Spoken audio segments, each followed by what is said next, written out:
And hello everyone, this is Dennis Connolly, your Den at the Door. Today in outside of lovely Sturgeon Bay at the Crossroads Learning Center. Crossroads is as you would in a car. Come to a crossroads, you can go to the left, to the right, straight ahead, be indecisive, go backwards. Here there's no going backwards. It's learning about science, the environment, and history. This is truly a unique place put together by those who cherish learning in Door County and specifically Sturgeon Bay. We're going to be visiting some antique historical sites here on the grounds. This is a place where you can go with the family and picnic, cross-country ski, attend educational programs. It's truly a jewel of Door County and Sturgeon Bay. And today is September 15th, and we're enjoying this beautiful day. We have perfect weather. The attendance at the lecture currently is, the lecture hall is packed. This facility is absolutely lovely. We'll be touring it via the video in a few minutes. Beautiful architectural style, lovely amphitheater, tremendous learning rooms and laboratories in this one-of-a-kind beautiful jewel of Door County, put together by concerned citizens for science and history growth for the people, not just the children, of Door County. We will all continue to learn today through the wonders of this place.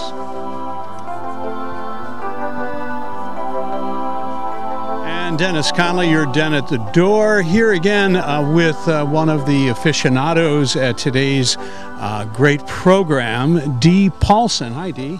Hi, how are you? Good. I'm real good. And especially being here today with all the great activities, can you give us a rundown of exactly what's going on today and the purpose of this fine event?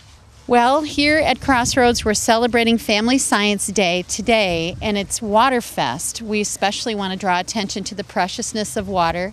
It's been a topic of conversation as well as in the paper throughout the summer, and there's a concern in Door County, which there rightly should be. We want people to understand that we need to take care of the water, and we have a responsibility to do that as well. Our keynote speaker today, doing two presentations for us, is Dr. Bassam Shakhashiri. He's a UW-Madison chemistry professor who's come to us special today. He's started a program called Science is Fun. He believes greatly in promoting science literacy, and he was very excited to hear about our program, bringing awareness to people about the preciousness of water. So he's doing two programs today for us and emphasizing the importance of water. I attended not only just a short part of that presentation. He's not only entertaining and informative, but with that combination and the graphic of the experiments that he's doing, brings the whole concept of chemistry and the relevance of water to life so people can see it up close and dramatically have it presented to them. Right, right. He is an exciting presenter. It's very good. Mm-hmm. Now, Dee, what other things are going on in the historical part of the Crossroads? We have one of our weed cutters here, and Rick Yetica will be here from that program talking about the importance of cutting the weeds in the summer. We have the fire trucks here, of course, because they carry precious water to take care of fires in Door County. The Boy Scouts are here setting up and selling hamburgers. We have our Sturgeon Bay Garden Club. You can come and pull vegetables or buy goodies or buy crafts. In the Vigness School, we have several organizations represented talking about the importance of water and what we're doing to take care of our water in Door County, as well as we have several high school students who are painting as representatives for an international program called the River of Words, and it's to promote awareness and understanding of water through art and poetry. And these three artists are working on some pieces that they hope to submit for this contest, and we hope to encourage other students in Door County to participate as well. One wonderful collection of activities, all relevant to water, which when we're here, water all around us, we can take it for granted. That's true. Yet it's although it's somewhat renewable with the growth of the human population here and the sometimes misuse of water, particularly groundwater. We need to all be educated, made aware, and motivated to preserve and enhance the quality of water in Door County. We also have several exhibitors and demonstrations in the Collins Center, one of which is from UW Oshkosh. We have a group of students and their professor who are here every summer to do the water testing at the beaches as well as well testing and talk about bacteria counts and what might be affecting that and what we could do differently to assure clean water. Excellent. Thank you. Dee, it's a pleasure talking to you.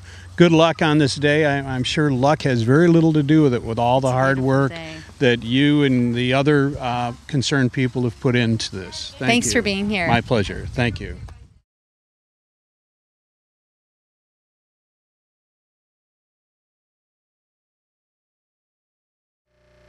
Here we are at the Crossroads, and we're with some of the finest from Sturgeon Bay, the people who help keep us safe, or when we're not safe, try to make the situation safe again. We have with us Dick Stever. And, yep, that's correct. Thank you. And you are a lieutenant with the fire department? Yes, I'm a lieutenant. We have 3 lieutenants on our department, a chief, and then we have 10 full-time firefighters with us, and then we have 28 part-time firefighters. Wonderful, and you do a wonderful job. You've brought some of your equipment here today. Can you talk about the relevance and the purpose and the importance of water in fighting fires as you do? Yes, well, as some of the people out there know, fire is a triangle. It takes heat, fuel, and oxygen. And what we do with the water is we take away the heat aspect of the triangle. And you'll see us here today with the kids showing them with our fire hoses how we can make a different pattern on our nozzles. And when we do it to a wider pattern, we call it a fog pattern, is it makes molecules, and those molecules absorb the water or the heat better than a straight stream does, and it also takes the heat away from us when we're going into the fire. So we open it up at a fog to walk in, we get closer to the fire, we'll put it on a straight stream to put the fire out. So if we wouldn't have water, we wouldn't be able to put out fires, to be real honest with you. So water is very important in our job that we do. Does it also blanket the oxygen supply somewhat? No, it just strictly takes away the heat aspect. Things have gotten real modern over the years. I've been with the department 31 years, and now they've developed what they call foam that will do that blanketing. Just like if you have a fuel fire, we use a foam product on that, but it's also mixed with water. You don't put it directly onto the fire, it mixes with water on a certain percentage.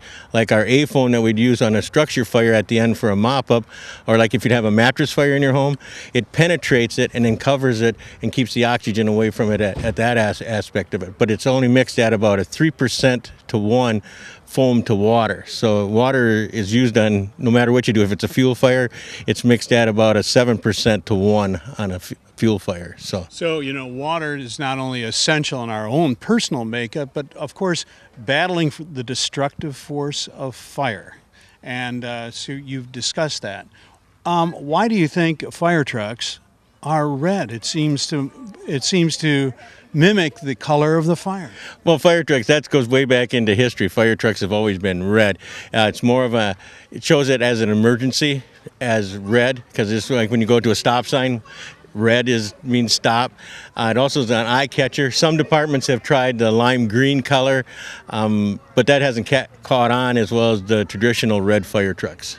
So if you're battling a fire and it's not in Sturgeon Bay proper, where you're well hydrant, how do you transport fire or water to the fire that you're battling? That's why we brought one of our trucks along, our tanker that's just in front of the pumper here that we have.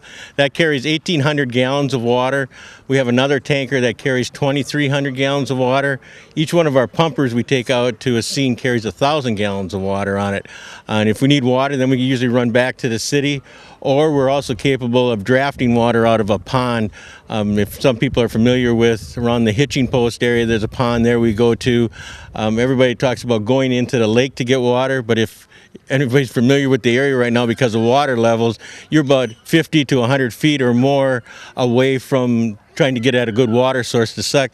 And if you don't get our fire hose or our suction hose deep enough into water, you suck all the sand and rocks up, and then that could damage our pumps and everything else like that. So you don't get enough water supply to fill our trucks. So where the rural departments, they just strictly train on that because they don't have hydrants like what we do. Sister Bay has a few and stuff like that, but most of the rural areas train real heavy on rural firefighting. We do, but we carry enough water that on a typical one-bedroom fire, we can put that out with the water we carry. So just speculatively, if a person had a garage, standalone garage that caught fire, how much water would you usually need to put out a fire like that? You could range up to at least 5,000 gallons, if not higher. 5,000 gallons. 5,000 gallons. What we do too, we have a nice system here in the county we call mutual aid. So if we need extra tankers, we can call Jacksonport, Southern Door, Sister Bay, Ephraim, wherever we need to get tankers from, we'll call them in and they'll supply us tankers. And we'll do the same. If they call us, we'll supply equipment to them too. So just as carelessness sometimes produces the fire, your cooperativeness and carefulness helps to upton the fire. Yes. When a fire starts, there's a saying out there that we're all brothers. So when a fire starts, everybody's ready to respond to help anybody that's in an emergency at that time. I've observed the fraternal aspect that it goes on in fire departments, and we're all very thankful for that, and we all respect and love you guys a great deal. Thank you very much. Thank you very much. Yeah, it is. Which plant did they pick that up? Today, on this beautiful day, we're here at the Crossroads again. We're in this beautiful garden that's maintained and it prospers and grows from the loving hands and the care of the good soil, the volunteers, and the many interested people put into it.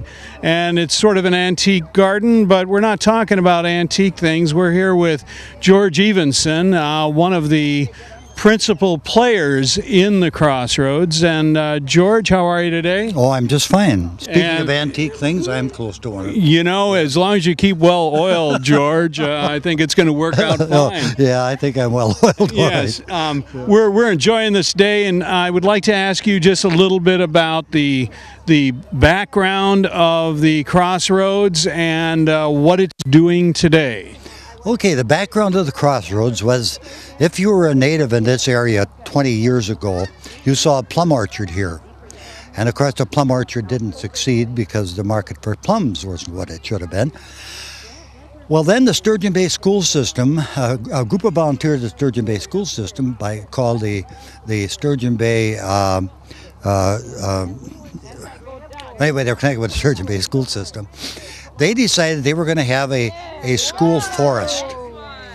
And the school forest was going to include the old plum orchard and all of the land eventually from Highway H, Michigan to the road over here at the next road over. But anyway. Lily Bay Road, perhaps? Or? No, it's going south. Oh, anyway, yeah. Bad time. Yeah. Anyway, we have all of that property now, a total of about 120 acres that is owned by the Crossroads. And it's been a long process. Now, I think one of the things you want to remember here, they come to visit the Crossroads, is there are really two operations. The place where the historic village is, that has been built by the Door County Historical Society on 5 acres of land that we leased from the Sturgeon Bay and Educational Foundation. That was the group. And we began to build this before the center was built. And the Sturgeon Bay school system was going to operate this as part of a school forest. However, because of budgetary problems and some other things, they decided that perhaps this was going to be a load that was going to be a little bit too much to carry for the school system. So these are reclaimed historical buildings of this district? Yes, they are. What we did here is we set up a number of buildings that were typical of what you would normally expect of a late 1800s Crossroads village. And so we some of the buildings are reclaimed. The schoolhouse is reclaimed. All the rest of them have been rebuilt. The chapel was built. The green store was built, and we also built We have one completed log cabin that dates back to 1859 or so, and we have another one that's partially completed, and that's the shop house and the Warren house.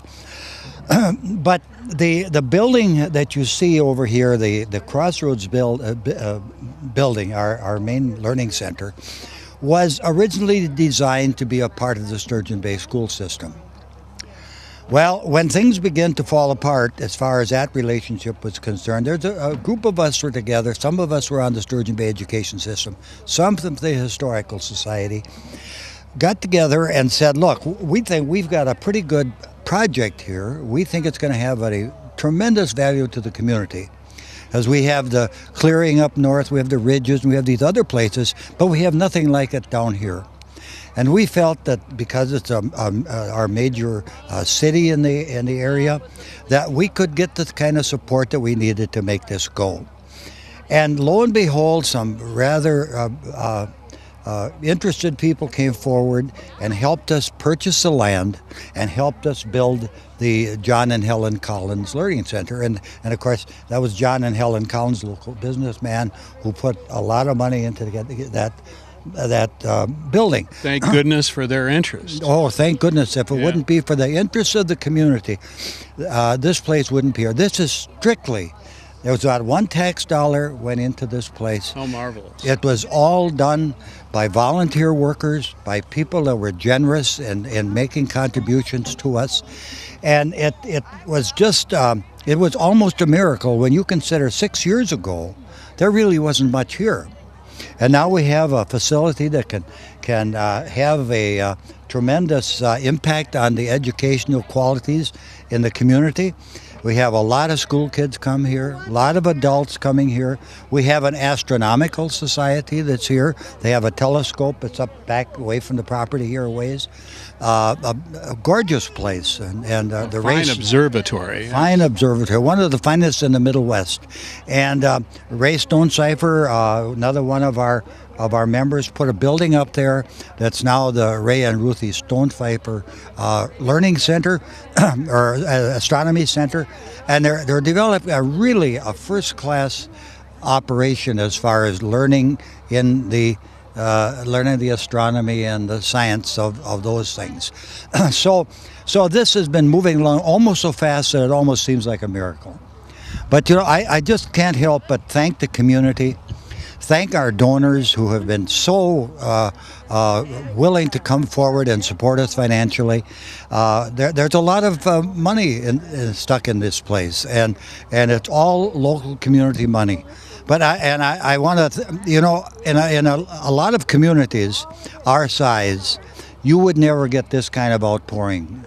But we are so fortunate here to have people that have made their money elsewhere in some cases and seen fit to invest it here rather than in New York or Chicago. And as we see around us, not only is this a place to fall hard in love with, but we see the volunteers among the brambles and the tomatoes and picking the tomatoes and the crops today to be shared with others that are here, and the effort of volunteerism and interest goes on and is reflected even at that level to a high extent. Oh yeah, we have a philosophy here that we need volunteers, but we also want to assure the volunteers that they're not coming here to waste their time.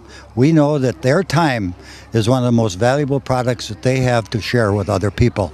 And so what we like to do is organize their work and to encourage them and to train our leaders, and it shows throughout. Our trail system is well maintained. It's used by a lot of people. I've enjoyed cross-country skiing here myself. Yes. And we have another surprise that's coming up in a couple of years. On Utah Street, which is a name I couldn't remember before, we have a place called the Hansen House. That house is, we think, one of the oldest structures in Sturgeon Bay. It was built in about 1856 by a man by the name of Hans Hansen. And he lived there, and when we come to look at that building, we discovered the original log building is there underneath the siding, and we intend to redo that, have it declared a National Historic Site, and it will be a place where It'll be a part of the trail system. It'll be a part of the educational opportunities that we have here in Crossroads. So we're so proud. We're proud of our director, Kagan Haringa, and proud of the work she's done. We're proud of our board of directors. We're proud of the Historical Society, which was really instrumental in making all of this on the village happen. And it's all been volunteer. Of course, we had to hire contractors and this sort of thing, of course, but it's all been maintained and taken care of by volunteers. And this garden particularly, it's just a pride. All of these flowers and plants that are in here were plants that were basic plants to a lot of the common plants that we have today in our common gardens being throughout Door County. Yeah, these were typical plants that if you were to come to a farmhouse in Door County at the latter part of the last century, this is exactly what you'd find growing. Well, this is a wonderful experience for me and for all the viewers. This is a wonderful day. We're so delighted to have such an eloquent spokesman for the Crossroads. You've really articulated the purpose of the Crossroads and its history and what is going on in the future. So again, as we come to this Crossroads, we can continue to learn. We can make a choice of ignorance or continue to learn, and all we have to do is look and come here and enjoy the fruits and the work of people like yourself. Thank you very much. Thank you very much. Nice. At a little other corner of this garden, we come across the master gardeness, who is producing all this beautiful, I being of Irish heritage, C2 potato and get so excited. And they are beautiful spuds indeed, Marilyn, that you've produced. Norland potatoes. And Marilyn Cunningham, is that correct? Yes. And how long have you been a gardener in this garden and with other gardens? Okay, the garden was started in 1995. 2 years ago, we moved the garden so it would be in conjunction with the green store. What we did at the very beginning, we tried to have everything from the turn of the century. Do some gardeners call those heirloom varieties? Yeah, they certainly could be called heirloom variety. Everyone you see here really enjoys gardening, and we're lucky to, every Tuesday morning we get, hopefully about 6 people out, but it can sometimes be only 2. But anyway. So, how do you, keep the nails clean during the rest of the week? That's what you give up if you're a gardener, I think. Well, we saw the smile on your face from the activity, and we really appreciate being with you today. Well, thank you. Thanks. And the folks were just Studied actually international relations in Where? Madison.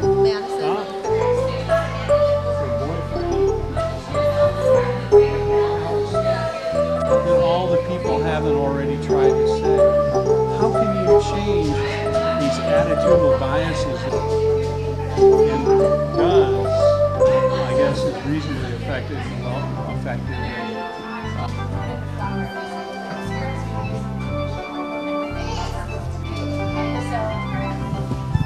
And conflict just exacerbated. Hello, and we're now in this lovely country school that was resurrected here in Door County, and we're with Jerry Visti, and Jerry is the chairman of the Door County Environmental Council, and he's going to tell us a little bit about this school in particular, things he got away with in school, and what his mom made for him for lunch back in the old days. Oh gosh. I didn't actually attend this school, but I had a chance to teach here way back in 1957, somewhere in there, 54, 57. And it seems that the school board and I couldn't get together on a mutual price agreement, so I moved on and they hired somebody else. Which is Their loss. They're probably. Yes, most likely. And so was this particular school divided into more than one class? Oh yes, this was your conventional rural school with all 8 grades in one room, and it was a unique learning experience. A lot of things happened then that would be beneficial to students today. Can you describe some of those events? Well, the younger students always kind of eavesdropped on the classes that were going on in front of the room, and by the time they got to that class, they probably knew the material pretty much already. So speed learning through sort of vicarious association. Yes, and it was great. People, you talk to any of the old teachers now, will say that some of these things are missing in education now. Civics, for example. You learn how to live with your friends and neighbors and how to respect them, and they respected you. Well, that's pretty much... in the cities, it's more survival of the diverse groups against diverse groups instead. In a rural situation, of course, it's unique. The children all walked to school then. There were no school buses, and there were more learning experiences went on probably on the way to school and on the way home again than you could imagine. We used to have great fun trashing out cattails, if you knew where those, when they were ripe on the road, just to make a mess on the road. When the car go by, whoosh, the whole, with fun like that, who needs video games, really? Really. Yeah. And kids were more inventive now. They used to invent ways to amuse themselves, and it was great. So where was this school located when it was an active school? This school was at the corner of Shallow Road and Double O, which is out there in a little community called Vignes, which is was primarily a Norwegian settlement until a couple other breeds came in there. Wow. And my family, my dad grew up a mile down the road. My great-grandfather homesteaded the same farm where my dad grew up, down on Double O. A lot of vistas around there. Indeed, indeed. So you were telling me that your office that you work out of is actually the very place, the very original home where you were brought into this world? That's right. I was born in our farmhouse over in the corner, the forgotten corner of Nassau-Wappie, and the room that I was born in is the room that is now the office for the Door County Environmental Council. Wonderful. Do you ever have any kind of flashbacks as to that first day of life, and has it taught you anything about your behavior today? Not really. I don't remember my first day of life, and I don't probably remember the first couple of years, but it was a unique experience growing up on a farm right after the Depression. We didn't know we were poor. We weren't really poor, but until you get out in the world, you don't see how everyone else was living. So survival via the community, the extended family, and working together. Pretty much. We, as a young person, I remember working all summer on the farm to have enough money to really blow it and splurge at the fair. That was a big, big deal. Really. Little cotton candy, little ice cream. Even some bought soda pop. All right, instead of homemade variety. Kool-Aid, right. Interesting, and things we look forward to. And so, how did you leave the farm community and go into the educational world? Would you believe I was enrolled in, as I got out of high school, I was enrolled in Milwaukee School of Engineering, and my dad's first cousin, who was the superintendent of schools and educator, convinced me to go to a county college instead to become a teacher, which I did. And I was teaching school in West Jacksonport, which is up north. And the Uncle Sam decided he needed me to help defend the fledgling democracies of Europe. So I thought, yeah, Unc, I'll go.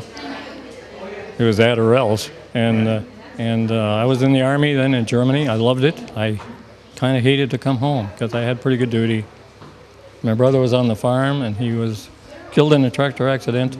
So I ended my teaching career and came home to the family farm, which I was doing ever since. Good for you. A wonderful circle with lots of richness in it, Jerry. Mm-hmm.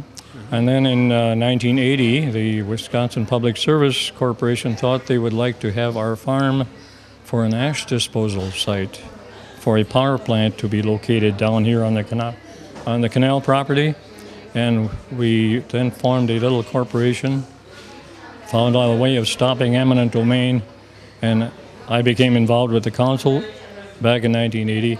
Been there ever since. They can't get rid of me. So that sounds like a multi-layered legal battle. Is that correct? It was, pretty much. We, like I said, we found a way of stopping eminent domain, and that took away their power. Wow. They couldn't do anything, really. Wow. Some great input to preserve the farm and preserve the land and not have it be trashed by... Wonderful. I couldn't...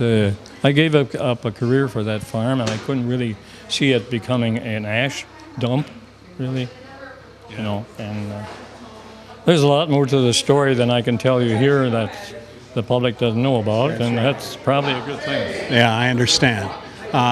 It's a wonderful day here at Crossroads, and we're standing near a picture of Abe Lincoln on the wall, George Washington, and Sir Galahad. I didn't recognize who was one of your classmates, I believe, right, Jerry, right. And the other. He rode that same white horse to school. He didn't have to walk, did he? And the other historical fine feature person of Door County, Jerry, and I want to just thank you for welcoming us into the school you could have taught at. Could have taught, yeah. And life's full of couldas, but this one has particular interest. I'm glad to see that this old school was preserved, because so many of the schools are trashed or torn down or burned down or destroyed, and this will be here forever, hopefully. Yeah, it's this particular volunteer society has done a wonderful job recreating this little crossroads. Great. They need a creamery here, though, Jerry, don't you think? An old cheese factory? Cheese factory. There's one. Don't you think we should bring one over somehow? Could have bought one. All right. Could have taught here. Could have bought one. Could have. Right. Yeah, well, thank you very much, Jerry. You bet. Appreciate it. Thanks. Well, I know. We're here in Vignes School, and this is a reflection of the school time of the past, of a century or so before, and it kind of reflects the simplicity of school life at that time. A piano in the corner, national heroes who we were to identify with, the ever-present chalkboard, drawing areas, the desks, and there would have been a potbelly stove in here too, I believe. But today we have with us someone of the contemporary scholastic atmosphere in Door County, Dick Weidman. And Dick, it's good to see you. Thanks. Good to be here. Yes. Can you perhaps tell us and inform the viewers a little bit about how you perceive the changes and why the changes have occurred today that may be very apparent to some and maybe not so apparent to others, of the difference in education of the time this building is reflecting and what is going on today? Well, I think, education in years past was also an integral part of the community. I mean, it probably formed a big part of the community. It was a center for people to gather. School children came here, in some cases, maybe just to have a day of warmth and learning as well. And their teacher was respected as a leader, a community leader within their own area. And I think today, as we look at schools and we think sometimes that possibly bigger is better, and that we look at increased efficiencies in larger school systems, I think we still look back to our roots where social interaction between students teaching students, learning that way, and also the community, the sense of community that schools have. I think in Sevastopol, for instance, Sevastopol has a really strong and rich history in the community and the school and the interaction that occurs there. And that certainly is a part of learning. But also today, we rely highly on, the technology that enables us to increase our abilities to learn more things, increases our awareness. It as our speaker today at the Crossroads alluded to, enlightenment is probably one of the biggest teaching tools that we have today of making our students aware and enlightening them of the environment around them. I'm sorry. That's okay.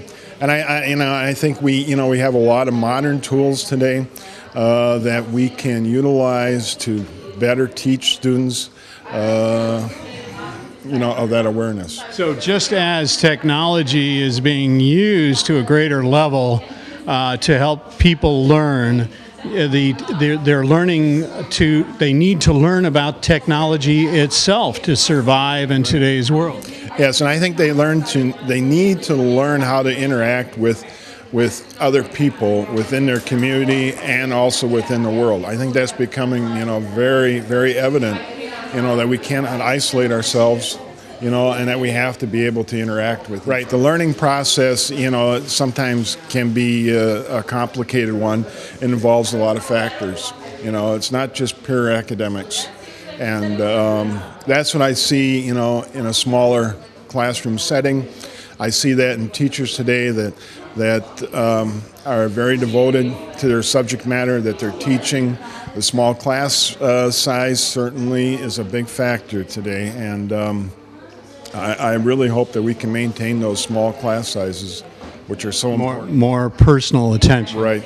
Mm-hmm. Well, we've gone from the historical aspect of this beautiful old schoolroom that was both resurrected and restored here at the Crossroads to discussion of the present educational benefits of technology and what's going on in our integrated school systems of today, to perhaps some vision of the future through Dick Weidman. And we appreciate talking with you, Dick, and thank you. What a great event this is. Appreciate the job that you guys are doing. Oh, it's great fun. Right. Just attached with. I work with the Wisconsin League of Conservation Voters, and You're down at the door here discussing water. And we're with a wonderful conservationist, young lady, and your name? Jessica Garrels. Hi, Jessica. And Jessica, can you describe your position and your position here today? Sure. I am the Northeast organizer for the Wisconsin League of Conservation Voters, and we're here today at Waterfest because we want to protect the Great Lakes from water diversions. So not conservative voters, but conservation voters. Voters that are concerned about conservation, yeah. Very good, very good. Not political, well, anyway. So can you tell me about the display, this educational, motivational display that you have?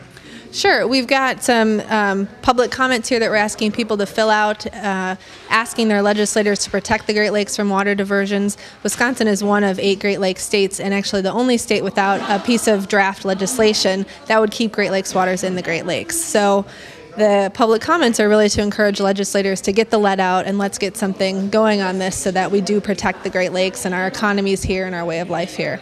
So you're preserving the quality of water, but also the quantity of water. We don't want to necessarily lose this valuable resource, which we all need and our children and our children's children need. Correct. The Great Lakes Compact was signed in 2005 by the 8 Great Lakes governors, and now it really is up to Wisconsin and all the other states to pass that legislation through. We'd like to see them go above and beyond the Great Lakes Compact because there are a number of loopholes. One is a bottled water loophole. I know you showed that before, but bottled water companies are definitely looking to the Great Lakes to make a profit. So we're concerned about that, and we'd like to make sure that that any diversions from the Great Lakes go through the correct process. So years ago, I remember news reports about pipelines, natural gas coming up from Texas. We're going to divert Great Lakes water to New Mexico and exchange that for sand or something. So where is that today in the current commercial, economic, political arena? Sure. Well, those ideas back in the 80s, a number of those came across in the early 90s, and that was really what got the Great Lakes governors to start meeting and figure out what should we do, what kind of agreement can we make to protect the Great Lakes. And that's not something that just happened a couple decades ago. We saw earlier this year an opinion editorial by a professor from Alabama that suggested all of the southern states band together and have the federal government ante up and figure out how to get that water down to these other states. No kidding.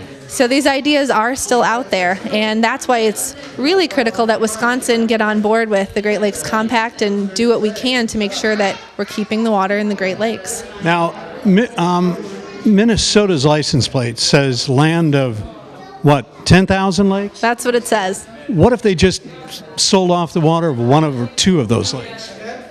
I really have not seen... Would they change their license plate? I think maybe we could get something going for them to have to change their license plate. They would have to do that. Are you familiar with, well, you're familiar, of course, with ethanol, increased ethanol production and the drive toward producing more corn-based fuels to replace fossil fuels. In Nebraska currently, the great aquifer under great part of Nebraska and the Platte is being drained at a record rate to fuel the increased corn production so that we can have greater ethanol to supplant fossil fuel. How does that balance our natural resources out? Mm-hmm. Are you referring to the Ogallala Aquifer? Yes. Well, there were groups of people that suggested taking Great Lakes water to fill up the Ogallala Aquifer a number of years ago, and so that is a serious concern as well. And I think we need to be thinking about what we're doing to conserve water and how we're using that water when we do consume it. So, what percentage of water consumed in households in, say, Wisconsin comes from Wells Aquifer, which of course is affected by the Great Lakes, and Great Lakes purification systems? Do you know the percentage balances? I don't have a statistic on that, no. Okay. Well, if you find out, can you let me know? I can let you know. There's something burning in my head. Okay, Good, okay. Good. Any, should we, if children were coming here today, besides the voters and the people who can make things move, what three things would you tell the children visiting here today? I'd ask them first if they draw a picture of their favorite thing to do in Lake Michigan, because we're going to turn those into their area legislators and the governor as a sign of support for Lake Michigan.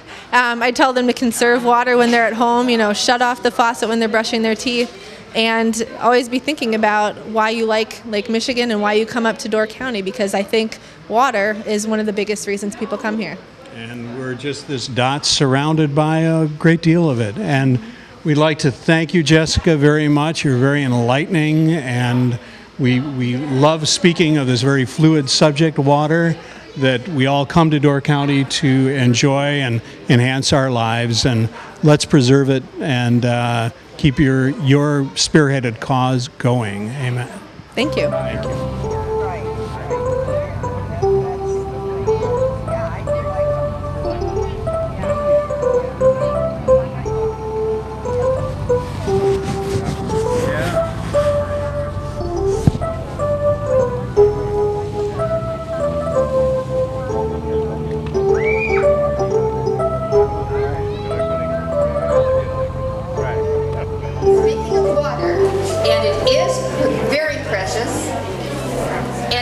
Science, and it is fun. I'm honored to present to you today Professor Shakhashiri from UW-Madison, who, you're the founder of the Science and Fun movement. You're into science literacy, which is near and dear to my heart. And I'm not going to waste any of his time. I want him to give the program. So, without further ado, Dr. Shakhashiri. Thank you very much. Can you hear me okay? Yes. Would you do me a big favor back there and invite the other people to join us here, so then they'll be listening to what we're saying and we don't have to listen to what they're saying. It's a pleasure for me to be here this afternoon, and I promise you a good time if you pay attention to what's going to happen. What does my t-shirt say? Science is fun. Oh, come on. Let's have a bit more enthusiasm. What does it say? Science is fun. That's more like it. So I want you to be really participating in this set of experiments that we're going to do and that I'm going to do. And I promise you a good time if you pay attention to what's going to happen. All right? And I want to say a few words at the beginning about what these activities relate to. We are going to do a lot of different experiments. As you can see, I am set up for them, but before doing that, I'd like to share with you a few observations. And I'd like to point out to you right away my website. So you can write that down if you want to go visit my website. Or if you want to learn how to get to my website without writing it down, you can just say quietly to yourself, scifund.org. scifund.org. scifund.org. You say it 3 times and you got it memorized, right? You can write it down if you wish. It's okay. I write down a lot of different things. I'm very thankful for being invited to this very special facility. Those of you who live in this area, you really have to realize how special this facility is and how important it is to have the community support it. It's a very, very important place. And the place is not only the location, it's about the people. And so the more you participate in the activities that they offer, and the more you tell other people about participating, the better. Because this is a very special location, and it's a very special center for learning. My website is, as you see, scifund.org, and I'm very happy to be here today. And here's the title of my talk, Waterfest. This is about water. Before I get into the experiments, I just want to share with you very quickly some observations. Water, of course, is all around us here, especially in the Great Lakes area. And I'll say more about that in a moment. But I just want to tell you on a personal basis, a very personal basis, today is September 15th, right? Today is September 15th. It's a very special day to me because exactly 50 years ago, I left my native Lebanon and came to the United States on September 15th. At age 17, I came. Now you know how old I am. At age 17, I came to the United States with my parents and 2 younger sisters when my father came as a visiting professor to Harvard School of Public Health, presumably for 1 year. And then Harvard said stay another year and then another year, and he never went back. And we all have lived in this country for 50 years. Both of my parents are deceased now, but my sisters and their families and I and my family have enjoyed and continue to enjoy the wonderful hospitality and the importance of being a citizen of the United States. I just want you to know that this is a special, momentous occasion for me. So, I am also privileged to be the first holder of the William T. Evu Distinguished Chair for the Wisconsin Idea. There's a good Lebanese name for you, right? I know we have a lot of Scandinavians in this area, a lot of Germans. We have a lot of different ethnic groups. We even have Lebanese in this audience here. And I'm very, very proud of this accomplishment here, and I'm very happy to be at Crossroads at Big Creek. Just out of curiosity, are there people in the audience who have been in my class before? Anybody willing to admit to it? Huh? Nobody? Anybody who has a relative who either was in my class or isn't in my class right now? 1, 2, right. You came and introduced yourself. You said your son is in my class. In fact, I announced to my class the other day on Wednesday when I last saw my 356 students, I told them I will not be there on Friday because I'm coming here. And his son came down and introduced himself to me. and I just want to tell you how important it is to have these personal connections as we all try to learn together. So I'll talk about Waterfest, and I'll talk about water. I'm going to do some experiments that have to do with water. We'll get to that in a moment. I just want to tell you about planet Earth. This is a beautiful picture taken from what? Apollo. Remember what number it was? Anybody remember? One of the what? 13. Well, it's okay if you don't remember which one it is, but it is important to recognize that this was taken from outer space by human beings. that went into outer space and came back safely. And you can see that most of the surface of the planet is covered with clouds. And what? With water. Two forms of water: liquid water and then water vapor. You know, water vapor is invisible. It has no color, it has no odor either. But this is condensed water vapor. Clouds and fog are condensed water vapor. We're going to talk about water. We're going to do experiments with water. But bear with me for a few moments as we put this whole discussion about water in a context. I'll go through these very quickly. Here's a shot of what? Great Lakes. The Great Lakes. How many Great Lakes are there?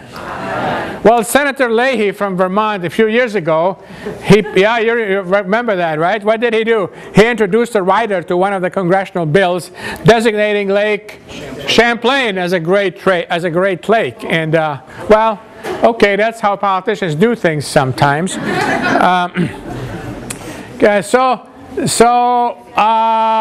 Where is Sturgeon Bay? Right there, right? They're about there, right? Yeah. What's this lake here? Winnebago. And what's this lake here? Mendota. That's Lake Mendota. And if I could blow this up, but I can't right now, I'd show you, where is it? Oh, down here. My house is right around there. I live on the lake too. Enjoy. My family and I enjoy the water. We're going to talk about water.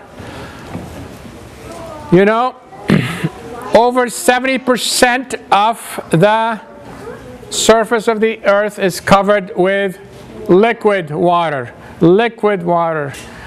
And over 90% of the liquid water is in the oceans. So that's salty water. So that's salt dissolved in water. We're going to do experiments that have to do with things that dissolve in water shortly. Our bodies have a lot of water in them. A lot of water. And the environment that we live in, of course, is full of water. This room has in it a lot of water vapor. If it weren't for the water vapor that is in the room, my throat would be even drier than it is right now. But we cannot see the water vapor because it is colorless and it is odorless. We cannot smell it. So we'll talk about water, its different forms, its benefits. I want you to know that water is a chemical substance, a chemical compound. It is a compound of two elements, the element hydrogen and the element oxygen. Those two elements are gases at room temperature. When they combine together, they form a liquid. And so in science, in the chemical sciences, we study the combination of different elements and their behavior and their properties. And the chemical formula for water is what? H2O. The ratio of hydrogen to oxygen is 2:1 in combination. And the properties of water depend on what form it is in. If we freeze water, we get ice. And the chemical properties of ice are different than the chemical properties of water. If we evaporate water, we get water vapor, right?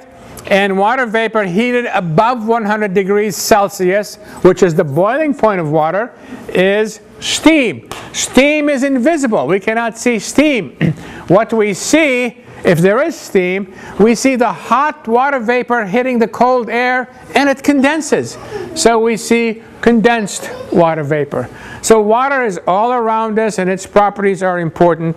Let me now quickly go through a couple of slides here.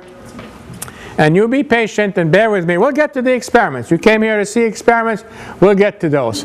But I would like you to understand why we do those experiments and the importance of doing those experiments.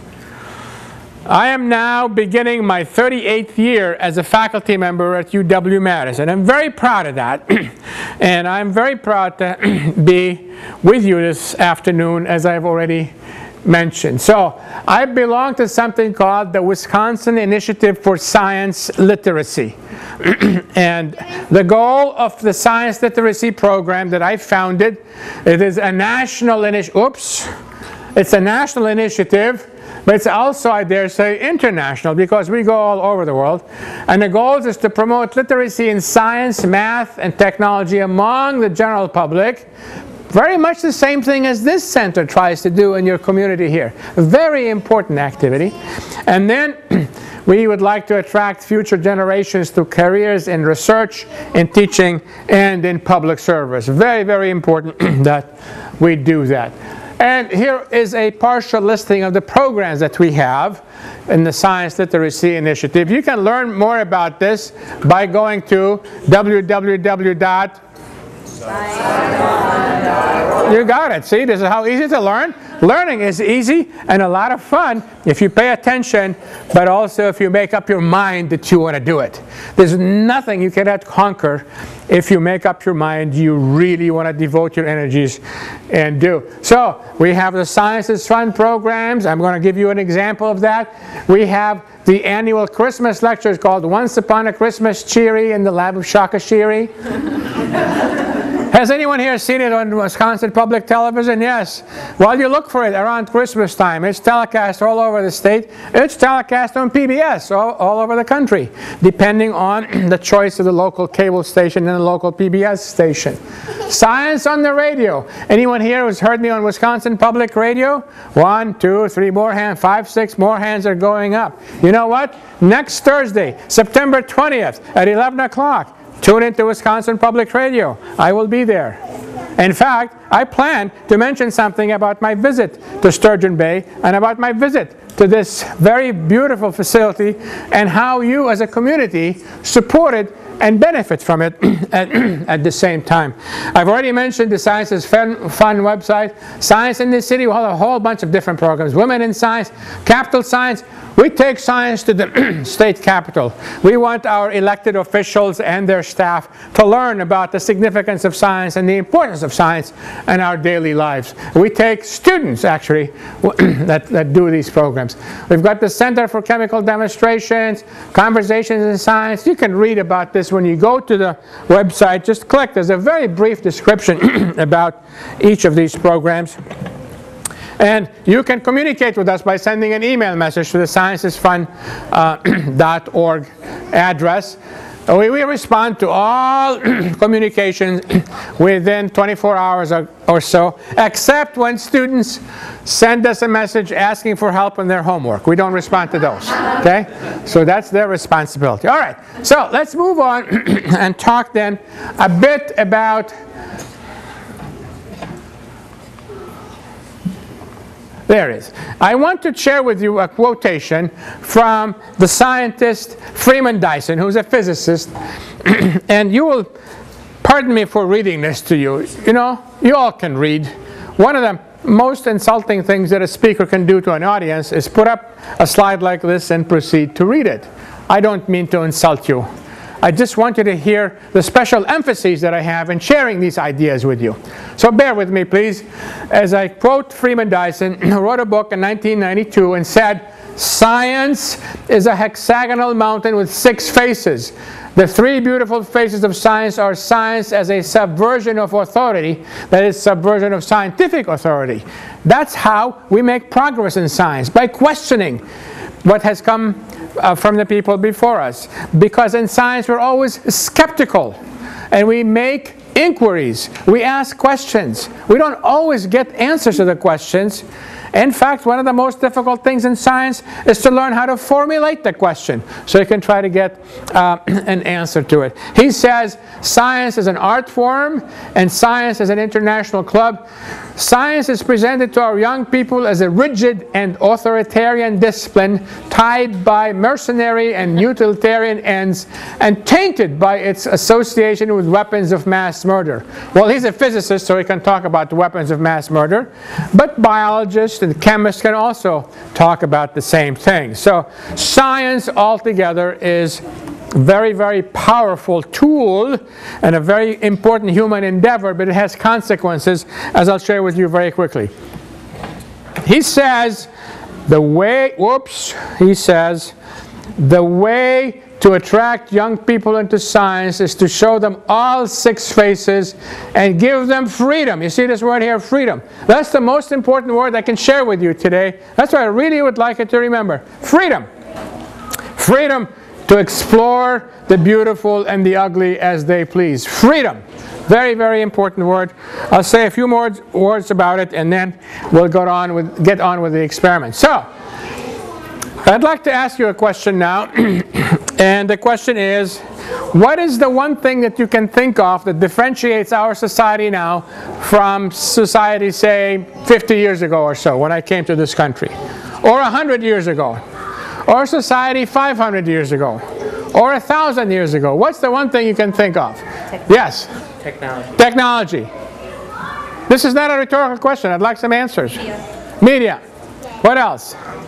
Communities. Community. Okay, there are all kinds of things. If each one of us really put our mind to it, we can make a list of about a dozen different things and select one that would be the answer to my question. In the interest of time, I'm going to give you my answer now in one word. In one word, the one thing that differentiates our society from all previous societies is science. You think about it. All the advances we have now in healthcare, housing, transportation, communications, technology, and so on are the results of advances in science. A long time ago, our ancestors were very good at technology. They built cities, canals, pyramids, invented the printing press, used electricity before we learned about electrons. You know, it wasn't until just over 100 years ago that we discovered the electron. Yet we knew about electricity. So in the olden days, technology used to drive science. Now, science drives technology. And science is what enables us to build pyramids now at the atomic level. You've seen pictures of those atoms built in the shape of a pyramid. So that's why I say to you that advances in science and in its twin technology have a lot of consequences. They lead us to new discoveries. These new discoveries give us enlightenment. We learn more. And they also help us make societal progress. But they also help us create new societal problems. And that's why we need to learn about science and technology and their role in our daily lives, the role of pollution that we contribute to the environment, the role of water and its importance to our health. Water is a compound which is important to the health and the preservation of every human being. Yet I will tell you, around the planet there are 1 billion people who do not have healthy water. They have water, but not healthy water. Why? Because of pollution-related issues. So, just a quick sharing with you about the perspective and the context in which we do these different experiments. And I quickly say to you, I make a distinction between scientific literacy and science literacy. Scientific literacy refers to the professionals in science, the practitioners of science, while science literacy refers to the rest of the population and their appreciation of science without having a deep understanding of chemistry, physics, or biology. It's very similar to having professional musicians who play in orchestras for us, and also having the rest of us be enjoying what they play. So we go to a concert, I don't know how to play, but I enjoy the music. And that's what we need. Scientists and audiences understand and appreciate what science is all about. So this is a quick tour through the different things that we want to talk about and do today. And I know that in schools you emphasize problem-solving skills, but I also would like to ask that you emphasize good judgment. Good judgment, because that's what life is really about. It's about good judgment. So, as we then move to this one, I remind you once again about the freedom to learn, that we live in a free country. This is the freest democracy in the history of humankind. And it's not an accident it's this way. It's not an accident. It's because people believe in it and people practice it. And that's why we have liberty. But along with that, we have responsibility. Yes, we are free to do whatever we want to do, but we have to do it and be responsible for the actions that we carry on. So, I ask that in everything that we do, all of us be humane and be also humanitarian so that we can serve our community, serve our fellow human beings correctly and properly. Okay, so now we get to the experiments, and if it's okay with Kagan, if she's still around, or anybody else who knows how to open the shades, I would like you to do that. Somebody can help do that so you can see better, because, let's see, maybe I can do it here. I think she pointed out to me. It's on the console behind you, sir. On the desk, behind you. On the desk. Oh, do this. Okay, there's a blank screen. Touch the screen? I don't know. I touch the screen. Blinds. Blinds, open all.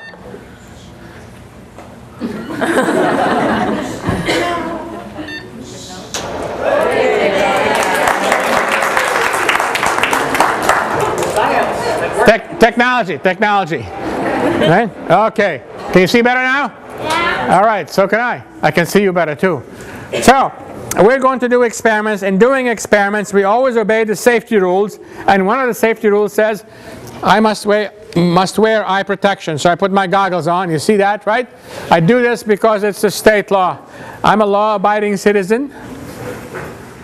I was sworn in by Judge Doyle, the father of our governor right now, way back in 1974. And among other things that he said to me and others who were sworn in as citizens, he said, enjoy your freedoms. You can tell that it stayed with me from 1974 on. I also want you to notice the sign that says here, fire extinguisher inside, right? Well, there's the fire extinguisher. It's ready to be used just in case something goes out of control. I'm not planning on anything going out of control. Just have it ready just to be used. Okay, so the first experiment I'm going to do is one where I take a match and I strike it. Big deal. You're saying you came all the way this afternoon to see Dr. Shakhashiri strike a match. Big deal. This is an example of what we call a combustion reaction. A combustion reaction releases energy in the form of light, which is what we see with our eyes, and also in the form of heat. And if I don't blow it out or fan it out quickly, something else will happen, right? So I better do that. I wanted to think about this. I wanted to think about this because I wanted to think about the process of combustion. Combustion is the release of energy in the form of light and in the form of heat. And this is an exothermic reaction. And I can fan this or blow it out. And why does it go out? For combustion, you need what? Something that burns. You need oxygen, usually from the air. And then you need what? A source of ignition. This match, or any other match right now, right, is potentially capable of combustion, but it's not burning right now. What's missing? Flame. That I strike it. Right? How do I generate a flame? What happens when I strike it? I'd like you each right now, take both of your hands and rub them like this, very fast. What do you feel? Heat. And what's the heat the result of? Friction. Friction. So, there's friction between the head of the match and the side of this box. Can I strike it over here? No. No. It's got to be someplace that generates enough friction in order to ignite it. So here it is. Okay? So this is combustion. And I'm going to light this candle. Or try to light this candle. There it is. And why does the match go out when I fan it like this? The air is full of what? Oxygen. Well, there's more nitrogen in the air than oxygen, but there's enough oxygen to keep it going. But it went out. Why does it go out? I always want you to think about what's going on, right? And you see the combustion reaction right there? This is an example of what we call a controlled combustion reaction. Do you know what we call uncontrolled combustion reactions? Explosions. An explosion is a combustion reaction has gone out of control. So, I'm going to reach into my back pocket now and get my wallet out. What do people usually keep in their wallets? Money. Money, what else? ID cards, credit cards, pictures. Okay, I want you to pay close attention so you don't miss out on any of the experiments that I do here. So I'm going to reach into my wallet, I'm going to get a dollar bill out, and I'm going to put this dollar bill in the flame like this. Did you see that? Was that too fast? I want you to pay close attention to what's going on in here, not someplace else, right? That was not a real dollar bill. That was a phony dollar bill. That was a fake dollar bill.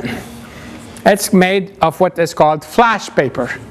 And what we always do in science is repeat the experiment.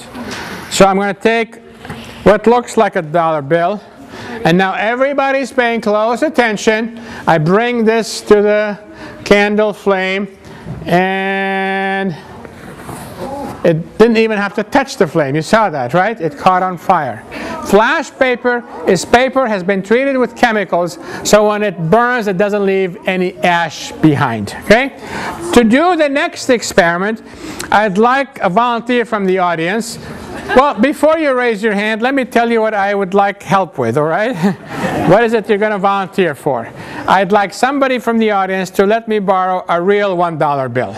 Is there somebody in the audience who's willing to do that? You have it? What's your name? Maddie. Maddie? Yep. Okay, so this is a real $1 bill, and she's doing something very, very important now. In addition to volunteering, in the process of volunteering, she's doing something that all of us enjoy among ourselves. She's trusting me with her $1 bill. Trust is very, very important. And everybody has to be trustworthy. Everybody has to be trustworthy in order for society to function properly. So, I'm going to take this $1 bill, and I'm going to take this jar and open the jar. What do you think I have in this water? What do you think I have in this jar? What does it look like? Water. It looks like water, right? Right? How do you know it looks like water? You know from experience, right? You know from experience. So I'm going to take the $1 bill. I'm going to put it in this jar that has this clear and colorless liquid. Water is a clear and colorless liquid. I'm going to try to fish it out using the spare tongs. You see it's dripping like any wet object would. Now take a good look at your $1 bill here. Maybe the last time you see it. I'm going to put it in the flame, and there is the $1 bill on fire. Or is it? No. It's still intact. Did you see a flame? Yeah. Was there a combustion reaction? No. Did the dollar bill disappear? No. Did the dollar bill leave any ash behind? No. It's still there. Yeah. But you saw a fire. So, now I ask you, can this liquid be water? No. You know from experience that water does not burn, right? I will tell you what this liquid is. This is a mixture of something we call rubbing alcohol and water. Isopropyl alcohol and water. We learned from this experiment that the combustion temperature of the alcohol is lower than the combustion temperature of the paper from which the $1 bill is made. And the water, this is a 50% mixture, half and half. And the water keeps the flame cool and prevents the paper from catching on fire. So I'm going to give you back your $1 bill. You've been a good sport. Give her a hand for helping out. And what does a $1 bill feel like? It feels damp. It feels damp. Of course, half of it was water, and the water is now what? Evaporating, changing into water vapor. So that was another example of a combustion reaction. Now, when something that has carbon in it burns, it forms carbon dioxide. Carbon dioxide is a gas at room temperature. It has no color, so it's invisible. We can't see it. It also has no smell, so we cannot smell it. So we say carbon dioxide is invisible and is odorless. It's colorless and odorless. By the way, if you ever see a colored gas, you run away from it. You heard me.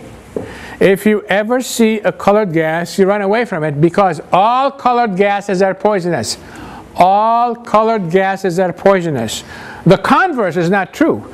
There are some colorless gases that are deadly poisonous. For example, Carbon monoxide, closely related to carbon dioxide, but different. It's a different compound. So carbon dioxide is a gas that is around us, and everybody knows about carbon dioxide gas because you know about carbonated beverages. And I need to just open the door here for a second and get another can of this. There it is. Carbonated beverage, because I'm going to do an experiment with this carbonated beverage. It has in it a lot of carbon dioxide using a baby bottle. This baby bottle has been modified. I took the nipple that has the hole in it where the milk flows out. I replaced that with the rubber bulb from a medicine dropper. So this is a very strong piece of rubber. I'm going to show you how strong it is by trying to blow air through it, see if I can inflate it. Here we go.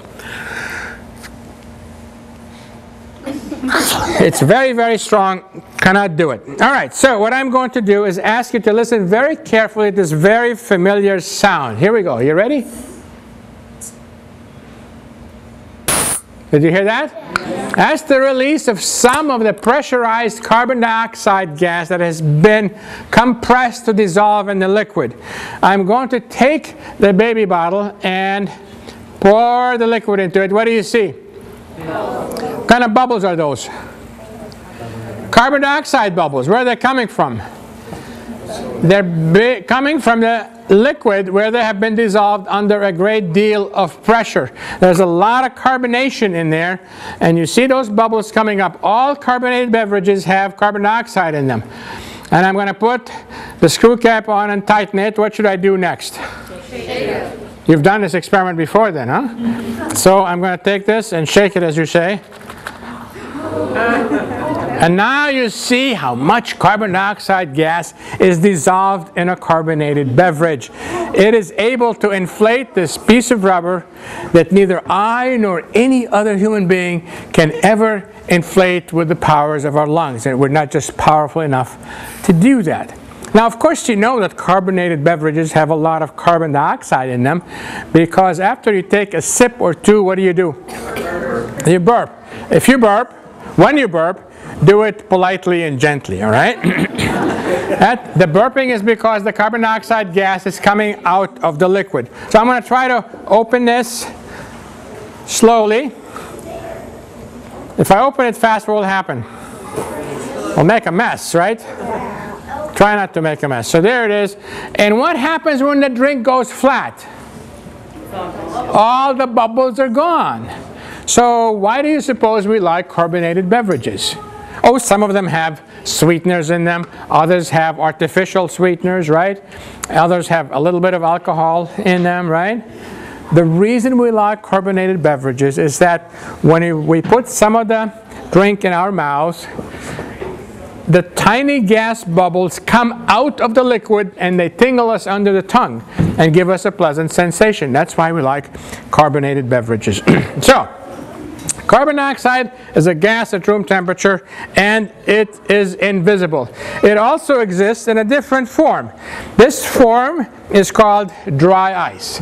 Dry ice is solid carbon dioxide, and I want you to see that I'm putting my gloves on because I'm going to pick up some dry ice from the cooler that I have down here. And so, here are some chunks of solid carbon dioxide. What color is the solid carbon dioxide? White. Its temperature is minus 78 degrees Celsius. It's very, very cold. That's why I don't touch it with my bare skin. If my skin is exposed to it, or anybody's skin is exposed to it, we have to be taken to the emergency room because it causes severe frostbite. But these gloves are the ordinary garden variety gloves. They're good enough for this purpose. They're not very good insulators, but I'm not squeezing on them. Okay? And dry ice changes from being a solid to a gas directly without melting.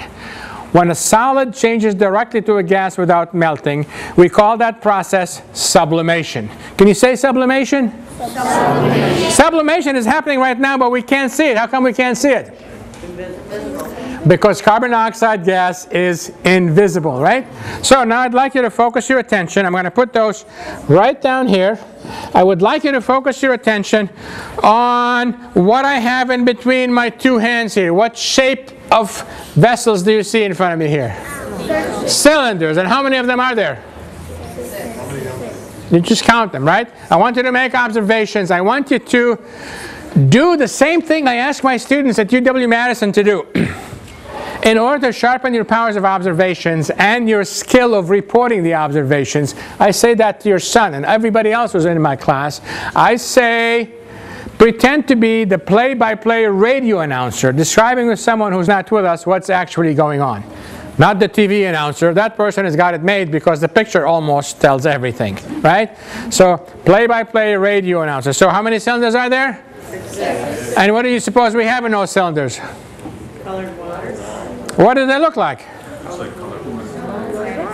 You think they're water? Yeah. You think they're liquid? Liquid. Yeah. They could be a gel. How do we find out? We shake them because we know from experience what liquids do when they are shaken, right? We shake them. So experience, that's another key word I want you to remember and to use. So you can make connections between what you experience now and what you experienced in the past. That's what learning is all about. It's not about storing information in your memory banks. It's recalling the information and using the information properly.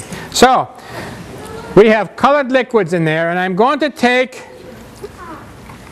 do I need to ask you to call off the colors? What color is in this?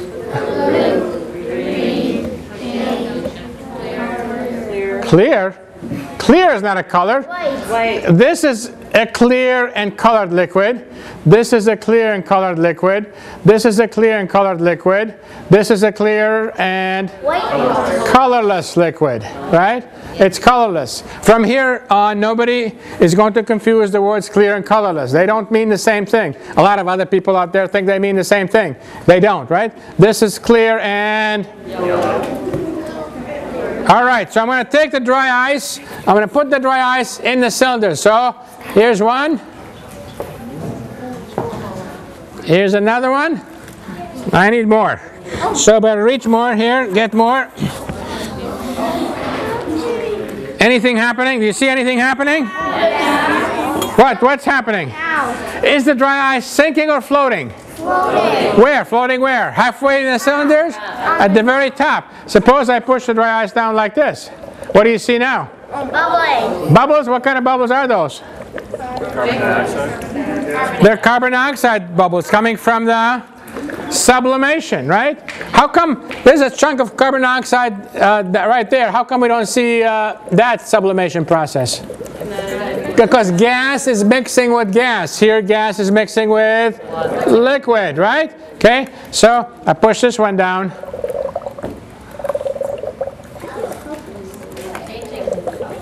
Right? You see bubbles, and what else do you see? What's changing colors? The cylinders are changing colors? Yeah. Come on, don't I have to guide you all the time? I'm happy to do it. But you have to develop the skill of learning and enjoying what you learn. The role of the teacher, the role of the parent is to guide. But you have to do your own observations and to report them. So there are all kinds of changes taking place here and there. When I push this down, right, I'm holding it down because I cannot leave it. If I put it up there, you don't see the bubbles. Why? Because it's less dense than the liquid, right? So there are two forms of dry ice. One is low density and one is high density. This is low density because it's floating.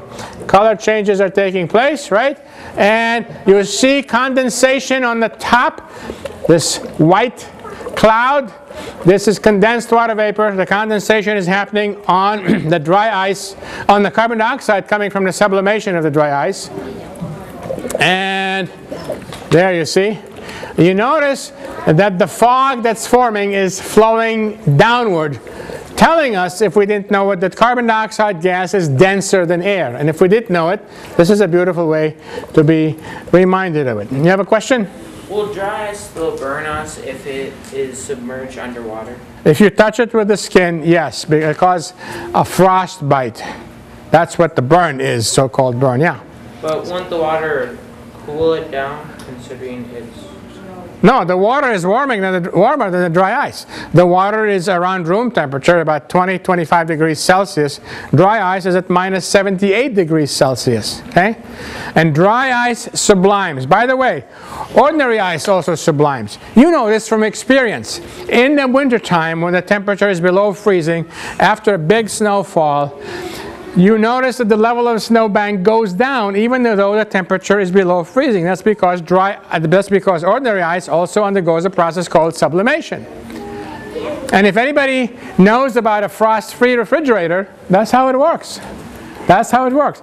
The air that's blown through there removes the moisture from the refrigerator and causes more of the frozen water, the ice, to change through the process of sublimation. And you all know about sublimation. You know these air fresheners that you plug in the wall and they smell good? What do they have in them? A solid that changes to a gas. The same ones that you hang in rear view mirror of a car, they have a solid changes to a gas. So sublimation is fairly common, and we just have to connect our knowledge with it as we do the different types of experiments. So I'm going to take this candle now and I'm going to blow it out. And I put my hand in front. Why did I put my hand in front? I don't want any of the liquid wax to jump out and get to you, or even hit the floor. So what I'm going to do next is take this bucket, which it's empty except for what? Air. Air is a mixture of nitrogen and oxygen, but is also colorless. And what I want to do is reach back here to this flask. It has in it a lot of hot water. Now I use my gloves to protect my hands from heat, not from cold. They're not very good insulated. Notice I put it down. Okay? So what I'd like you to do, young lady, very young lady, is to stay back where you are. Okay? Could you just stay there? Could you just sit? Okay? For your own safety, it's okay. Because I'm going to take this boiling water, it was boiling, I'm going to dump it into this dishpan, and what do you see coming off the top? Steam. Steam is invisible. I told you about that a while ago, right? What do you see is condensed water vapor. When the hot vapor hits the cold air, it condenses, right? So I was heating this. I'm going to turn this heat off. So it's off. And the next thing I'm going to do is I'm going to reach in here and take some more of the dry ice that I have. As soon as I get it out of the paper where it's wrapped in, and I'll show you what I'm going to do with the dry ice. The dry ice is subliming.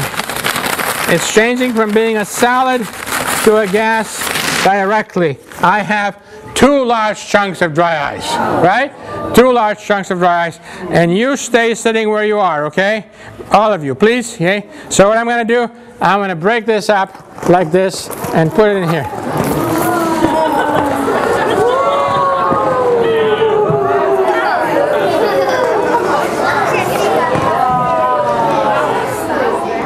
This is how they make fog in the movies sometimes. They take dry ice and add it to a bucket of hot water, boiling water. They put a fan on it and blow it in any direction they want. Now you notice that the fog is moving downward, reminding us that carbon dioxide gas is denser, heavier than air. Okay? So this is condensed water vapor, and the condensation is taking place on the carbon dioxide that's coming from the sublimation. So at the end of next month, we mark what? Halloween. Bubble, bubble, toil and trouble, right?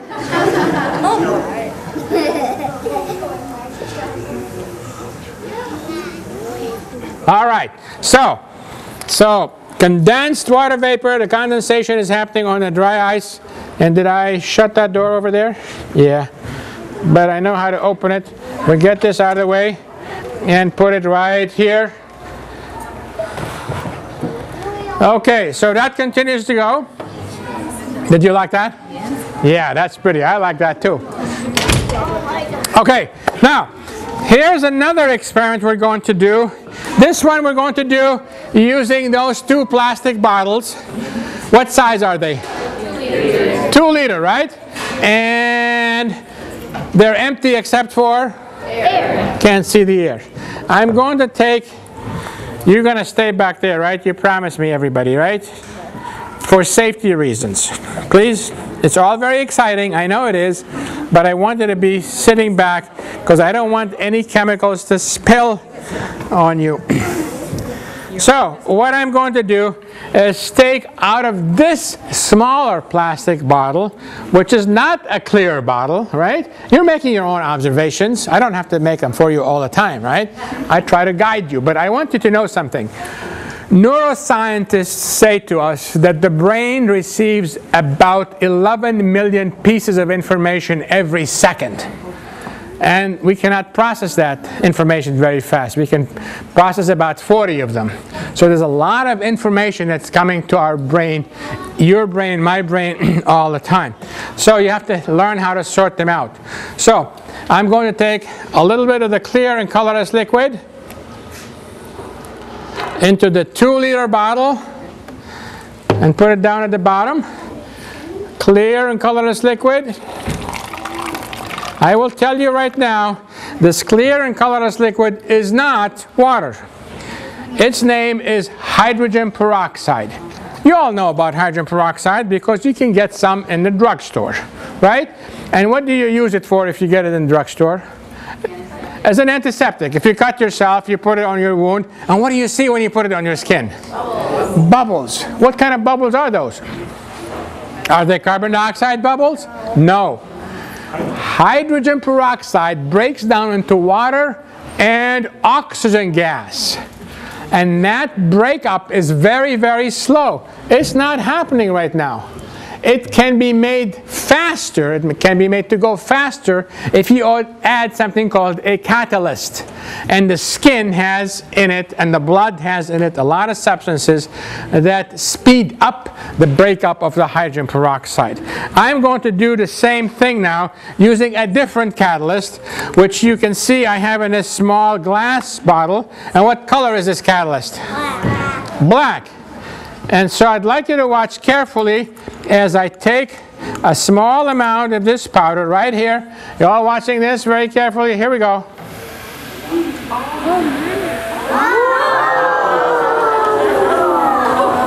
Hydrogen peroxide breaks down into water and oxygen gas. The temperature of this breakup is very high. It's an exothermic reaction. It's so high it changes the liquid water into water vapor. The water vapor hits the cold air and condenses. You saw the plume that came out. You saw the cloud that came out, right? You also notice that the bottle has what? Shrunk. If you take a metal wire and you heat it, what happens to the metal wire? Does it shrink or expand? It expands, right? Plastic, on the other hand, if you heat it, shrinks. And what I'm going to do next is what we always do in science. Repeat the experiment. So here we go. You ready for this? You know what you're looking for now, right? Here we go.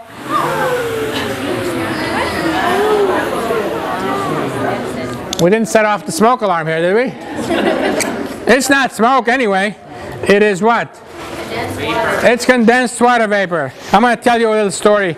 In Madison, I do this experiment. I do it all over the world, actually. But in Madison, sometime not too long ago, I was at the airport trying to get on the plane, and I was standing in front of the ticket counter, and a bunch of kids also going on a trip were right behind me. And then when they saw me, they rushed to me. You know what they said? They didn't say, "Hi, Dr. Shakhashiri." You know what they said? Condensed water vapor. They had seen that on television. They had seen it in person as well. So, all right. So this is the decomposition of hydrogen peroxide. And this is warm right now, so I have to be careful how to handle that. Now I want you to see a different way of doing the same experiment, but it's a different way. So I have a glass cylinder right here. It's glass. Metal hits the glass. We know from experience what that sounds like, right? Its volume is about the same as these 1 liter cylinders over here. I'm going to put some hydrogen peroxide in there. This hydrogen peroxide that I'm using from this bottle is 30% hydrogen peroxide. What you get in the drugstore, what I get in the drugstore, what everyone gets in the drugstore is 3% hydrogen peroxide. This is 10 times more concentrated, and you cannot get it in the drugstore. This is a potentially hazardous chemical. What I'm going to do is add to it another chemical from this bottle. What does it say on this one? And what is this? How would you identify this? Okay, what color is it? Yellow. Do I have to ask you the questions all the time? You know? Look, you know all of this. The idea is for you to develop the skill of expressing it. You have the freedom to do that. Exercise your freedoms and do it. So, I'm going to now take some of the soap, detergent, and put it in there. Right? What was the black powder? What was the black powder? The name of the black powder is manganese dioxide, MnO2. It's a combination of manganese with oxygen. It gives us black solid. The combination of hydrogen gas with oxygen gives water. See? So different combinations give us different compounds, and their properties are different. So what I'm going to do next is add another catalyst with the soap detergent. Was it a catalyst for the decomposition of hydrogen peroxide? No, it's still sitting there looking back at us, right? So now I'm going to add what color is this? Amber, yellow, orange, right? It's a water solution of potassium iodide. Potassium iodide. I'm going to add a little bit of it, and we'll see what happens.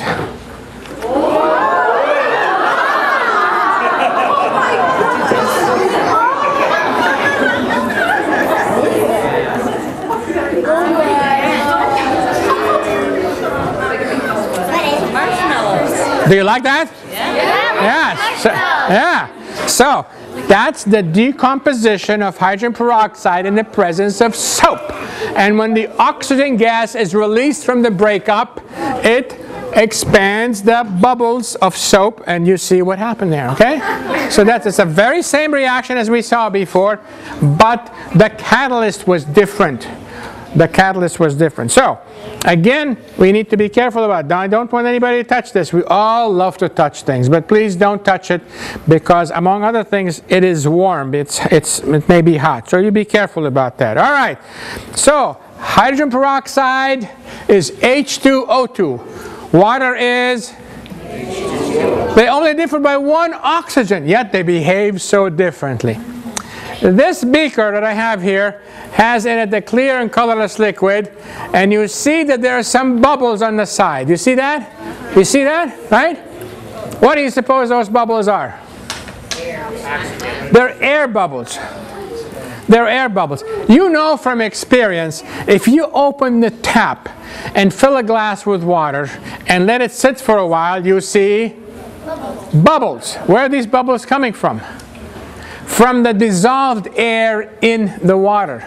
So the water coming out of the tap is usually cold, right? Colder than room temperature. So gases dissolve in water, and it's dissolved more if the temperature is low. As the temperature rises, then they come out. So the solubility of gases in water depends on the temperature. And that's what's happening here. I filled this up with water. It was at a cooler temperature, and it got warmer now. In fact, I'm going to cool it again by taking some ice cubes. Let's see if I can put the ice cubes in here without spilling them. Where are the ice cubes? They're floating in the water. Another interesting property of water. Frozen water is less dense than ordinary water, right? It's less dense. In fact, if it weren't for this property, life as we know it would not exist. Would not be. Because when things freeze, if ice were denser than water, then the ice would sink to the bottom, and then the whole thing would freeze, right? Be no life as we know it. So ice is less dense than water. That's because of a property of water molecules when they combine with each other. It is called hydrogen bonding, and that's responsible for explaining this behavior. So what I'm going to do now is what we all do in the summertime or any other time that we want to have cold drinks. We get what? We get a tub, we put water in it, we put some ice in it, right? So I'm going to cool down this drink here by putting it down.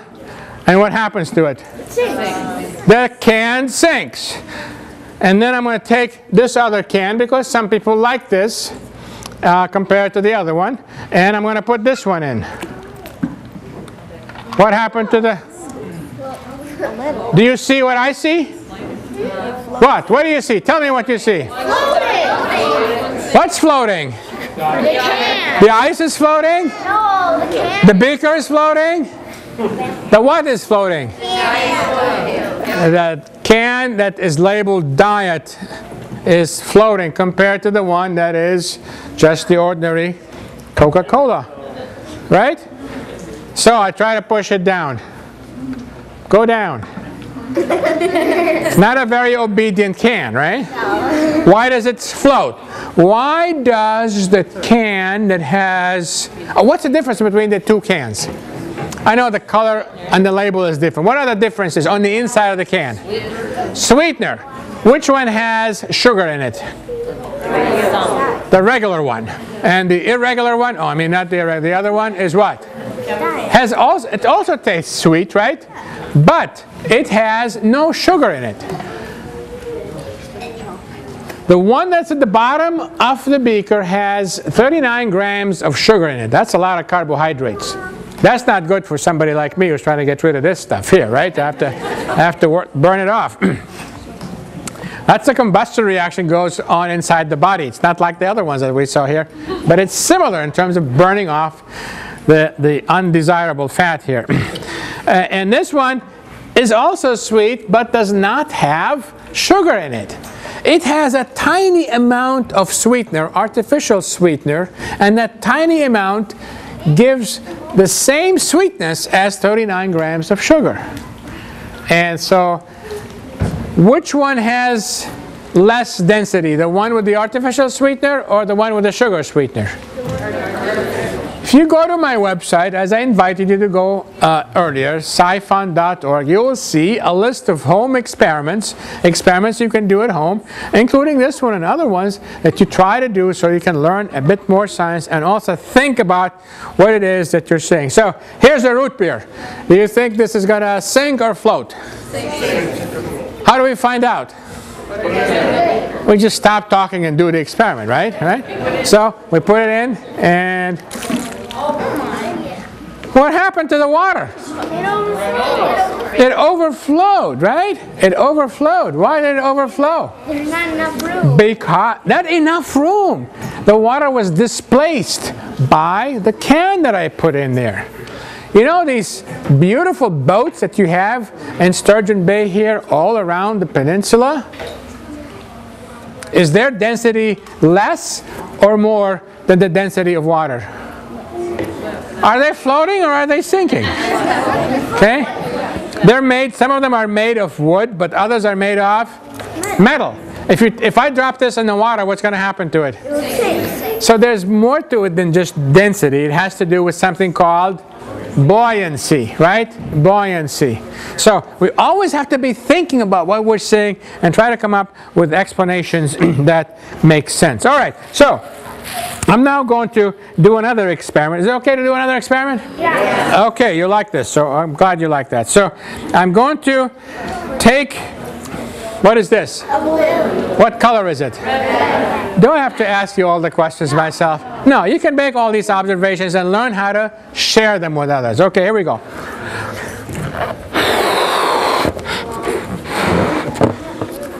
So I'm going to tie the balloon, and Now I'm going to ask you a question. Do you suppose there's a way for me, or you, to hold this balloon up in the air without touching it? You suppose there's a way to do it? I don't mean put it on top of a beaker like this, you know. I'm not touching it now, right? Do you suppose there's a way to suspend it up in the air without touching it? You're nodding your head. What's the way? You're going to blow on it. Blow on it? Like this? Yeah, I could do that, but it's a little hard on my neck. It's a little hard on my neck. So suppose I use this. Huh? What is this? Okay, I'm going to have to plug that in. So I have to plug it in. And there it is. All right. So watch what I do now. I put it up here. Is the balloon up in the air? Yeah. Am I touching it? No. It's suspended in the air. So there's a way to do it, right? What's holding the balloon up in the air? Air is air right now. It falls down. What? Pressurized air. What's coming out of the nozzle? No, I have it on cold.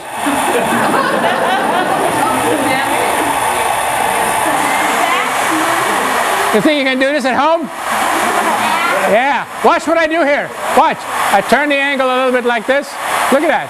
Look at that. It's to the side. Huh? It's to the side. Look at that. All the way out there. Right? Right. Let's see how far I can get away doing this.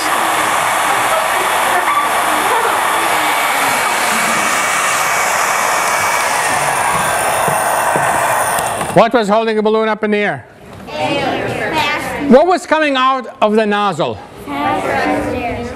Moving air. The air was moving. Just like when I blew on it, it was moving, right? What holds the 747 jet plane up in the air? Moving air, right? The air pressure above the wing is slightly different than the air pressure below the wing. This is called a principle in science. It's named after a Swiss mathematician. It's called Bernoulli's principle. Bernoulli's principle. Everybody knows about Bernoulli's principle. Look, if you took a shower this morning, I don't want to get personal with you, but if you took a shower this morning, right, and you stood inside the shower and turned the faucet and the water came running from the shower head, what happened to the shower curtain? It moved. Which way did it move? In or out? It moved in. Why? Because the rushing air swept along with it some of the air molecules, making the pressure inside the curtain a little less than the pressure outside the curtain. And so that's why it moved in. Bernoulli's principle. It's all common sense if you put your mind to it. It's all common sense, and it's beautiful to understand and to explain. Okay, so now I'm going to ask somebody from the audience. Let's see. Would you be willing to help me? She said, sure. That's the spirit, right? So, what I'm going to do is, what's your name? Mary. Mary. Thank you, Mary, for your help. So I'm going to give you this end, and you step right back there without running into anything or anyone. Okay? Mary and I have what it looks like, what? A long tube. I have an opening over here. Mary, is the ending over there open or not? No. What color is this tube? And how long is it? About how long is it? 5 feet. 5 feet? 10 feet? 6 feet? No, I have a 7. But it's about 8 feet. It's about 2 meters long, okay? 2 meters long. Now, I have an opening. You have an opening, right? So, what I'm going to do is switch sides with you, Mary. I'm going to give you this side here. Okay, you take this side, and I want you to blow air in there, and the audience and I are going to count how many breaths it's going to take you to inflate this, okay? You ready? Ready. Okay. 1, 2, slow motion. 3, 4. No, we don't want her to pass out. We don't want her to pass out. We don't want anybody to pass out. Let's see what she did. Not too bad, right? How many breaths? 4. 4 breaths. Now, I'm going to empty the air out of this, okay? And I want to give you the closed end, Mary. And Mary, I want you to pay close attention. Do you remember what Mary did to try to blow this wind tube?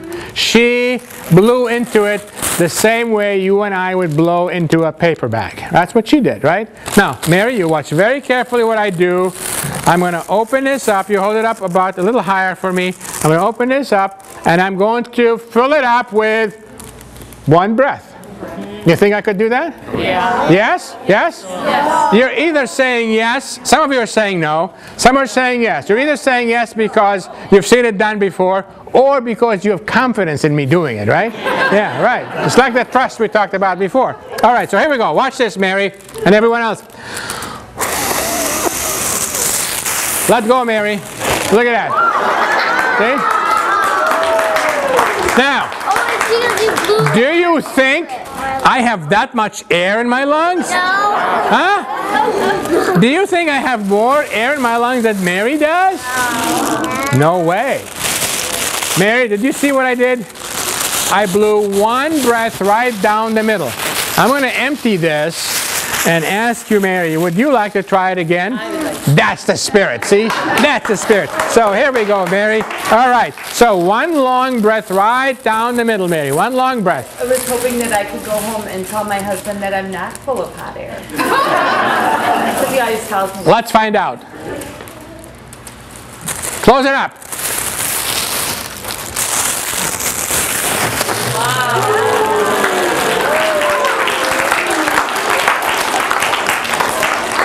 So, I don't have more air in my lungs than she does. No. But you know what? You blow the air into it. You know what? You are paying attention. You are paying attention. I blew air into it. Mary blew air into it. Right? You blew the air that was in front of it into it. This young man was paying attention. Have you ever stood by a bus stop or a truck on the highway and goes by you very fast? What do you feel after it passes you? Wind. You feel the wind because it's moving air. When I blew in, Mary, one more time, okay? When I blew in here, I blew the same amount of air in my lungs, even not all of it, as she did, as anyone would. But when I blew the stream of air right down the middle, it sucked along with it, because it was moving air, it sucked along with it the rest of the air. That's called, what's his name's principle? What's his name? Bernoulli's principle. Look, this whole thing was a setup, right? I told you, I showed you Bernoulli's principle. Mary, you take this home as a souvenir. Thank you very much for helping out. I really appreciate it. Okay, all right, so the cans are floating. All of them are floating or just one? Right? We looked at the color change. Any more bubbles here coming up? No, but the bubbles are on the side, right? As what's that? Why did the red what? Completely turn. Why did the red what completely turn what? The red what? Color. The red color in which cylinder? In the third. I'm trying to get you to express yourself a little bit. The red color in the third cylinder completely. Where I put the dry ice, right? Where I put the dry ice, right? And the other one, the green one, it still has some. That's because the coloration is due to dyes. And these dyes are sensitive to something called the pH, the acidity or the basicity. So the colors that you saw at the beginning were the colors of these dyes when we had household ammonia in them. Carbon dioxide in water gives you carbonic acid. When the carbonic acid reacts with what's in there and with the dye changes color, indicating to us that a chemical reaction has taken place. That's why these dyes are called indicators. They're acid-base indicators, and it can tell us how much of the acid substance that we have. Okay, so now I'm going to do one more experiment, then we all can go home, or do whatever you want to do. So, I have with me a book. Uh-oh. This is a good book. I wrote this book. it says on it, what does it say? Chemical demonstrations, right? You see that, right? It says on it. And at the bottom it's got my name right there, see? Bassam Shakhashiri, right? That's my name, right? I wrote this book. This is a famous book, if I may say so. It's world famous. It's been translated into a lot of different languages. So, what I'm going to do is, I'm going to use this book here to do my last experiment. But really, this has been a very long session, but we've all enjoyed it, and I kind of forgotten what the last experiment is. So I'm going to open the book and read the instructions for the last experiment. Would that be okay if I did that? Is that okay with everybody? Okay, here we go. This is not an ordinary book. This is a real hot book. You see that, right? This is not a real book either. This is just the book cover, right? On the inside, what do we have on the inside? We have 2 batteries. Can you see that over here? I want you to see it. I have 2 batteries, and I have a light bulb up here, and then I have a flint that I soaked with lighter fluid when you were not looking. Now, I also want to show you something else. At the bottom of the book there is what? A red thing. A red thing. What's a thing? What's it? A little red button, okay? Now, batteries have stored in them chemical energies. When I push the button, the chemical energy changes into electrical energy, and the light bulb comes on. But this light bulb, like all other light bulbs, is not 100% efficient. It gives off light energy and also heat energy, and it ignites the lighter fluid. So remember the fire triangle? You need 3 things to have a fire. We went through this a little bit before. We didn't call it the fire triangle. You need something that burns, you need oxygen usually from the air, and then you need a source of ignition. Okay? So watch carefully as I do this, right? I move the book away from my face, right? And I push the button, and the flame comes on, right? Now you tell me what happens when I close the book. What happened when I close the book? You're like the students in my class at UW-Madison. You give a correct answer, but not to the question I asked. This is why they don't do well on the exams. The question I asked was, what happened when I closed the book? What happened when I closed the book? Flame went out. The fire went out. The flame went out. Why did the flame go out? Because there was no oxygen, as some of you said, okay? So, I opened the book now. Is there oxygen or not? Yes. Oh, there's no flame. How come? You need 3 things, right? What should I do to get a flame going? Push the button? Yeah. What should I do before pushing the button? Move it away from my face. Thank you very much. Right. Right. Never forget safety. Okay. I push the button. There it is. Okay. We teach about the fire triangle so people learn how to put out fires, not to start fires. All right. So you and the Boy Scouts. I was a Boy Scout in Lebanon a long time ago. Learn about fire and safety and handling the different types of chemical reactions so we all get to enjoy the beautiful chemical world that we live in. And again, I want to thank you for your wonderful hospitality and for coming this afternoon. And please take full advantage year-round of this very glorious facility and visit our website as well. Thank you very much, everybody. Thank you. Today has again been one of those marvelous days in Dora County. We had a real treat today by going to Sturgeon Bay and seeing the wonderful Crossroads Exhibit Center, where they marry the history of Dora County and educational processes, and today they had Waterfest. The people who organized this did a fantastic job. It was a flawless event. Happy faces, happy families, and most of all, learning about the significance of water and the thankfulness that we should have for water. You know, our bodies are composed of a large percentage of water. The Earth's surface the majority is covered by water, and yet here in Wisconsin and in Dora County, we take this water for granted, this beautiful Lake Michigan.